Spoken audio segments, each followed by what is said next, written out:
ያስደስተኝ አይደለም። ጓደኛ ምናምን አትይም። ይህም ጓደኛ የልብ ጓደኛ ወይኔ አይኔ እንጃ።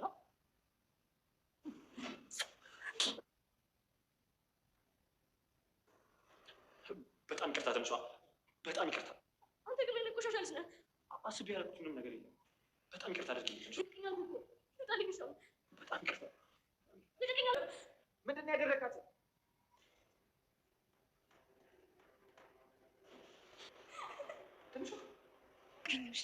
አገኘሁሽ እንደዚህ እንደተቃጠልኩ አንቺ ነው ሰው። አሁን የትምህርት ቤት ግሩፕ ላይ ስበትንልሽ ዋጋሽን ታገኛለሽ። አሰላሙ አለይኩም ወራህመቱላሂ ወበረካቱ። ውድና የተከበራችሁ የፍቅር ጎጆ ቤተሰቦች እንዴት አደራችሁ? እንዴት ዋላችሁ? ዛሬ እንግዲህ በአዲስ ድራማ ይዤላችሁ መጥቻለሁ። ነው ላይክ ሼር እያደረጋችሁ እንድትከታተሉ በአክብሮት ጋብዛለሁ ማለት ነው። ዛሬ እንግዲህ ይዤላችሁ የመጣው ክፍል 14ን ልብ ፊደልን የትንሿን ድራማ ነው ማለት ነው። ዛሬ እንግዲህ ትንሿ በትልቁ ነው ማለት ነው የተናደደችው የተበሳጨችው። እሱ ምንድነው ትንሿን እንደዚህ ያስለቀሳትስ ያበሳጫትስ የሚለውን እነሆ ይዤላችሁ መጥቻለሁ። እስከ መጨረሻው ድረስ ማየታችሁን እንዳትረሱ ማለት ነው።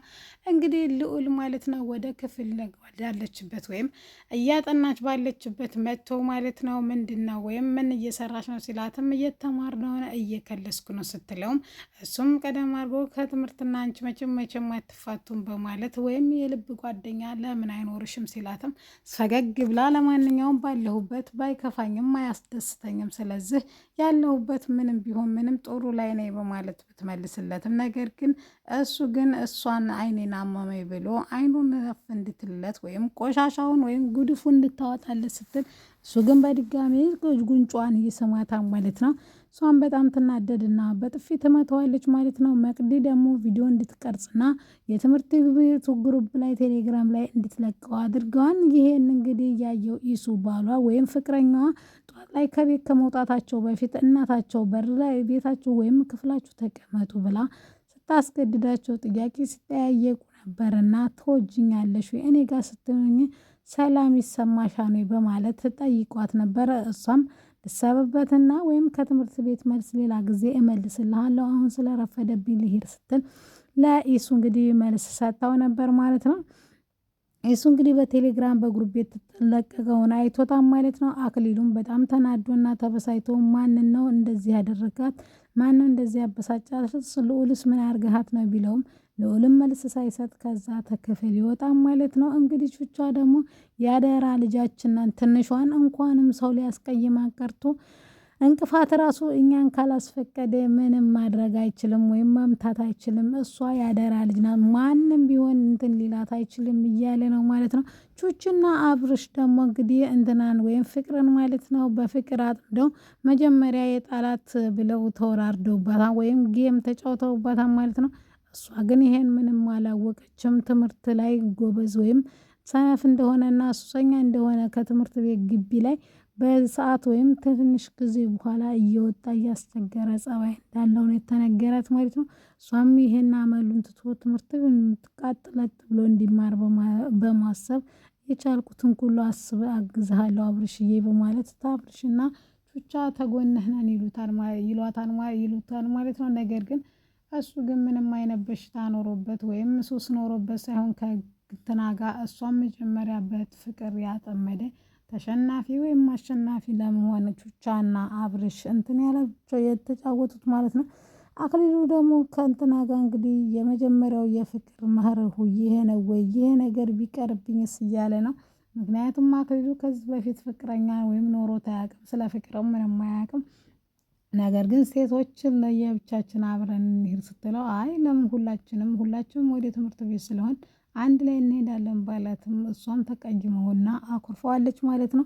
እንደዚህ የሆነ ከሆነ ቢቀር ይሻላል። ይሄ ፍቅር የሚባለው መቼም ልንቀጥል አንችልም። ፍቅረኛ ባንኮን ወይም ጓደኛ ባንኮን ቢያንስ ሰላም እየተባባን በሰላም መኖር እንችላለን በማለት እንግዲህ ነግሯታል ማለት ነው። ለጓደኛው ለቹቻ ማለት ነው። ቹቻ ደግሞ ለምን አንተ እንትን አይልህም ለምን ወይም አንተ ለምን ስለ ሴቶች እንዲገባህ ለምን አትማርም? አንተ እኮ ምንም አታውቅም በማለት መልስ ይሰጠዋል ማለት ነው።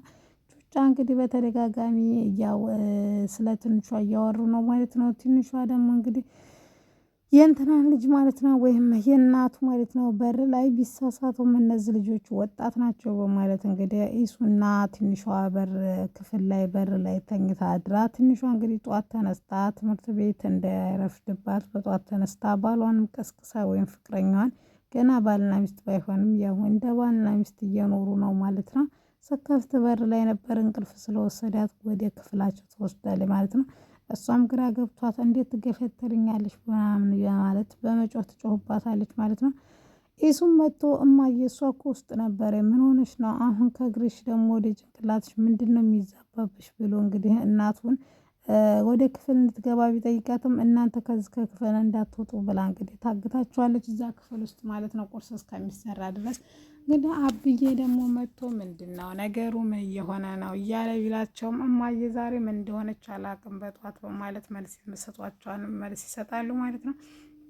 ለማንኛውም አብሽሪ በማለት እንግዲህ ትንሿንም አብዬን እንግዲህ ምክር ቢጤ ይመክራቸውና ከዛ ይሄዳሉ ማለት ነው። ከዛም ባለፈ እንግዲህ እሷንም እትዬንም ለምንድን ነው እንደዚህ የምታደርጊው ሲላትም አብዬ ደግሞ እንዳይሳሳቱ ብዬ ነው ልጆች ናቸው ወንድ ልጅ እኮ የዋህ ነው ሞኝ ነው ጅል ነው በማለት አቶ አብዬም ለምን ኮብልስቶን ሰጥቼሽ አናቴን አትይኝም በማለት እንግዲህ ለእትዬ ይመልሱላታል ማለት ነው። እትዬም ተበሳይታ ምን ላድርግ ብለህ ነው እኔ እኮ ግራ ገብቶኝ ነው ከዚህ የተሻለስ ምን አማራጭ አለ በማለት ትንሿ ግን እንደዚህ አይነት ልጅ አትመስለኝም ስለዚህ እባክሽ ልጅቷን ለቀቅ አድርጊያት ብትላትም ወንድ ልጅ እኔን ለማጥመድ ወይም ልጅን ለማጥመድ የምታደርገው ነገር ሊሆን ይችላል በማለት እንግዲህ አብዬ ለማንኛውም ዛሬ ጤነኛ ስለማልመሰልሽኝ አንቺ ረፊ ብሎ እንግዲህ አብዬም ጥሏት እንግዲህ እትዬን ጥሏቸው ሄዷል ማለት ነው። ኢሱም እንግዲህ ከትምህርት ቤት ልሸኛት ነበረ ትንሿን ነገር ግን ጓደኛዋ መጥተው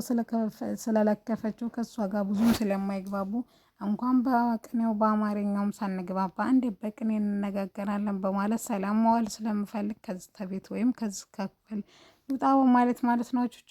ትንሿን እንግዲህ በጊዜ አግኝሻለሁ ብሎ እንግዲህ ትቷታል ማለት ነው። ቹቻና አብርሽ ደግሞ እንግዲህ ፍቅርን አግኝተው መንገድ ላይ ማለት ነው እያወሩና ለምን መጣህ እየተከታተልሽ ነው ወይ እንዲሁም በተመሳሳይ አይኔ ውስጥ ጉድፍ ገባ በማለት አውጭልኝ ሌላ ሲል ነገር ግን ቹቻ እኔ ካላወጣሁ ብሎ እንግዲህ ድርቅ ይላል ማለት ነው። ቹቻ አንተ እንኳ አይሆንም ምክንያቱም እሷ በነካችው ነው ሲለውም አይ እንደዛማን አይሆንም ብሎ ድርቅ ሲልባት በቃ እንደውም ቆሻሻው ሄዶልኛል በማለት አይኑን ይገልጥና እንግዲህ ወደ ክላሳቸው ይመለሳሉ ማለት ነው። ክላስ ግን ቹቻ ትንሽ ከቆየው በኋላ መፎረሽና ውጭ ላይ ቁጭ ብሎ መጭቃምና መዝናናት እንዳለባቸው እየነገረችው ነገር ግን ልዑል ደግሞ ሌላ ሴራ እንዳሰበ በፍጹም አልገባቸውም። ምክንያቱም ቹቻ መቼም ቢሆን በትንሿ አይደራደርም። ትንሿ በትምህርት ቤት ጎበዝና ጠንካራ ልጅ ናት ማለት ነው።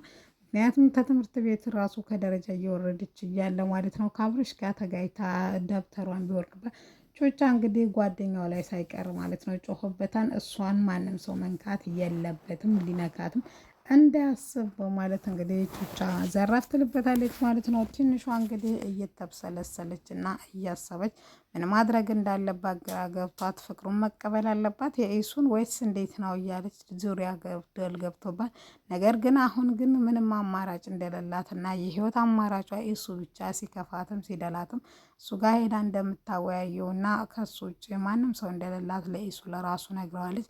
ነገር ግን እኔ አፈቅርሻለሁ አንቺ ታፈቅርኛለሽ እንድትጨነቂ ሳይሆን ነገር ግን እንድትመልሽልኝ ስለምፈልግ ነው ይላታል ማለት ነው። ውድና የተከበራቸው የፍቅር ጎጆ ቤተሰቦች የትንሿ ዩቱብ ቻናል ተከታታዮች ማለት ነው አድናቂዎች ስለ ትንሿ ሀሳብ አስተያየት አላችሁ ማለት ነው። ለናብርሽስ ምን ጌም አላችሁ? አሁን እንግዲህ እንደ ሀሳብ ምን ይፈጠራል? ትንሿ ላይ ያው ተጭኖ ይፈጠራል። እሱ በጣም ያዝንባታል ብዬ አስባለሁ። ምክንያቱም ጉሩብ ላይ ሲለቀቅ ሁሉም ሰው ያያዋል ማለት ነው። እሷ ደግሞ እንግዲህ እሷን ለማዋረድና እሷን እንትን ለማለት ነው ማለት ነው።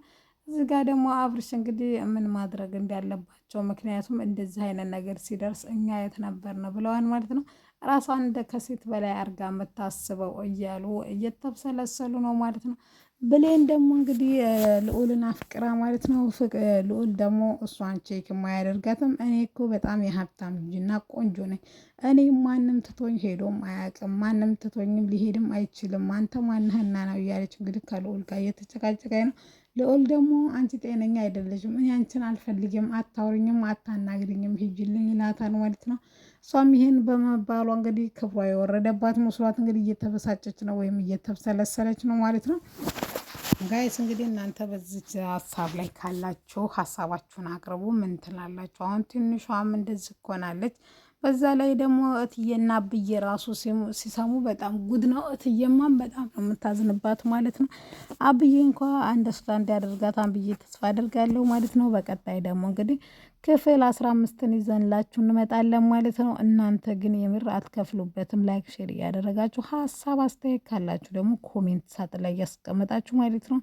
ለእኔም ለድራማውም ካላችሁ ማለት ነው እንደዚህ ቢሆን ነው የምትሉት የቀረ ሀሳብ ካለ ኮሜንት ሳጥን ላይ ያስቀምጡልኝ ማለት ነው። ኮሜንቱም ስለማየው ሀሳባችሁን ይዤላችሁ እመጣለሁ። ለዛሬ ግን እዚህ ጋ ይበቃናል። ሰላም